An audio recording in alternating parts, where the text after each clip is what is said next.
किसी एक गांव में बहुत ज्ञानी पंडित रहा करता था। पंडित आजू बाजू के सारे गांव में बहुत जाना जाता था और धनवान भी बहुत था। पंडित का परिवार ज़्यादा बड़ा नहीं था। पंडित अपनी पत्नी के साथ अपने बहुत बड़े घर में अकेला रहता था, क्योंकि पंडित का कोई बेटा नहीं था और एक बेटी थी जिसका विवाह पास के गांव वाले एक श्रीमंत लड़के से हो चुका था। पंडित ने शादी से पहले अपने होने वाले दामाद की अच्छे से जांच पड़ताल की थी और अपनी बेटी का भविष्य भी ठीक से पढ़ा था। तब जाकर उसने बेटी की शादी की थी, लेकिन चंद सालों में ही पंडित का दामाद बुरी आदतों के चंगुल में फंस गया। जुआ और शराब की बुरी लत ने उन्हें सड़क पर लाकर रख दिया था। अपने बेटी की ऐसी दुर्दशा देखकर पंडित की पत्नी काफी दुखी होती थी और अक्सर पंडित को कहा करती थी, तुम जाकर उनकी मदद कर आओ। पंडित हमेशा अपनी बीवी को यह कहकर उनकी मदद करने के लिए मना कर देता था कि अभी कुछ समय तक उनका बुरा वक्त चलना है, हम चाहे कितनी ही कोशिश कर ले, जो उनके नसीब में नहीं है वह उन्हें नहीं मिल पाएगा।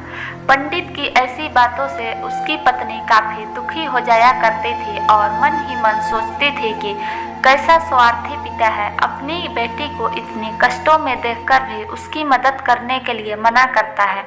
आखिर ऊपर वाले ने जो इतना सारा धन दिया है, इसका क्या करेंगे? हमारा कोई और औलाद भी तो नहीं है, एक यही बेटी है और उसके लिए भी कुछ नहीं करेंगे तो किसके लिए करेंगे? पंडित ऐसा नहीं सोचता था। ऐसा नहीं है कि पंडित अपनी पुत्री से प्रेम नहीं करता था, लेकिन उसने पुत्री की कुंडली इतने अच्छे से पढ़ी थी और वह यह पहले से ही जानता था कि वह चाहे किसी भी लड़के से शादी करती, लेकिन उसके जीवन में यह समय आने वाला ही था और बिना इसे भुगते उसको छुटकारा नहीं मिलने वाला था।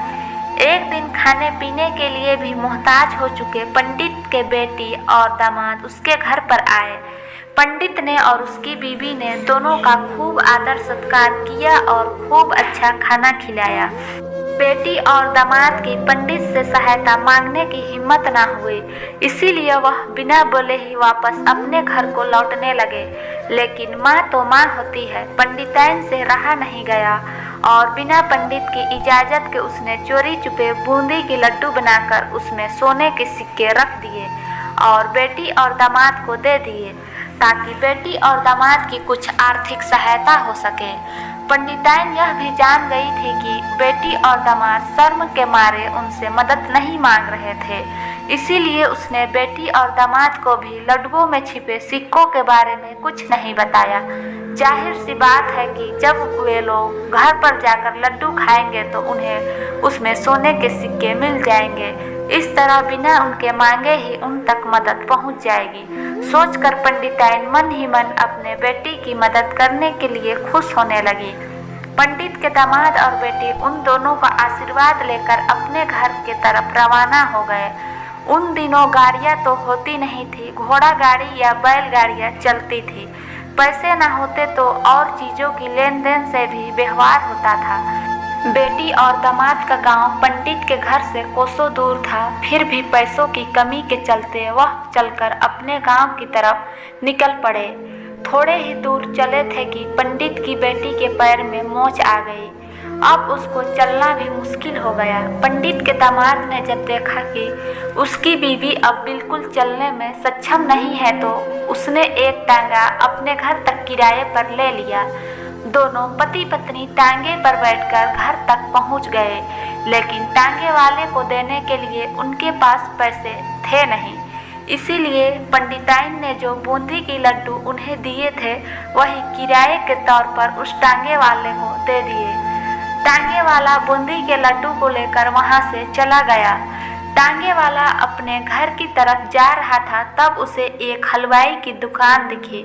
उसने सोचा, थोड़े से बूंदी की लड्डुओं से मेरे घर के लोगों का पेट थोड़ी भरने वाला है, इससे अच्छा मैं इन बूंदी की लड्डुओं को बेचकर उनसे कुछ चावल खरीद लेता हूँ। टांगे वाले ने बूंदी की लड्डू हलवाई को बेच दिए। जिस गांव में वह हलवाई रहता था, उसी गांव में एक आदमी ने अपने घर पर पूजा रखी थी और उसी पंडित को उस पूजा के लिए बुलवाया था। पूजा में लगने वाले प्रसाद के लिए उस आदमी ने उसी हलवाई से बूंदी के लड्डू लिए जहां उस टांगे वाले ने बेचे थे। हलवाई ने भी उस आदमी को टांगे वाले से खरीदे हुए लड्डू ही पहले दिए ताकि वह खराब ना हो जाए, क्योंकि वह नहीं जानता था यह लड्डू कब बने हैं। पूजा खत्म होने पर दक्षिणा और बूंदी की लड्डू लेकर जब पंडित अपने घर आया और खाना खाने बैठा तो प्रसाद में लाए बूंदी के लड्डू खाते वक्त लड्डू से सोने का सिक्का निकला। इस घटना को देखकर पंडिताइन की आंखों से आंसू बहने लगे। पंडित ने जब पंडिताइन से उसके रोने का कारण पूछा तो पंडिताइन ने पंडित को सब कुछ बताया और पंडित से उनकी बातों पर भरोसा न करने के लिए माफ़ी मांगी। पंडित ने पंडिताइन के आंसू पोंछे और कहा कि तुम्हारी तरह मैं भी हमारी बेटी को बहुत प्रेम करता हूँ, लेकिन अगर हम उसकी अब मदद करते हैं तो दामाद हमसे हमेशा ऐसे ही मदद की अपेक्षा रखेगा और अपनी बुरी आदतों को कभी नहीं छोड़ेगा। पंडिताइन भी अब पंडित की बातों से सहमत हो गई।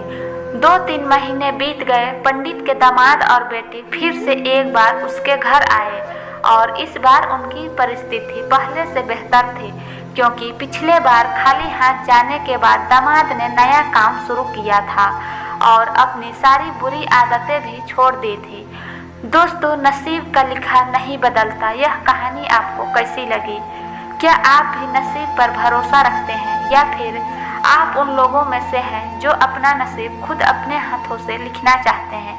दोस्तों, अगर आपको भी ऐसी मज़ेदार कहानियाँ सुनना पसंद है तो आप कमेंट्स करके ज़रूर बताइए, या किस तरह की कहानी सुनना अच्छा लगता है ज़रूर बताइए। तो दोस्तों, मैं आशा करती हूँ ये कहानी आपको पसंद आई होगी। कहानी कैसी लगी कमेंट्स में ज़रूर बताइएगा और नए हैं तो चैनल को सब्सक्राइब कीजिएगा। कहानी को पूरा देखने के लिए धन्यवाद दोस्तों।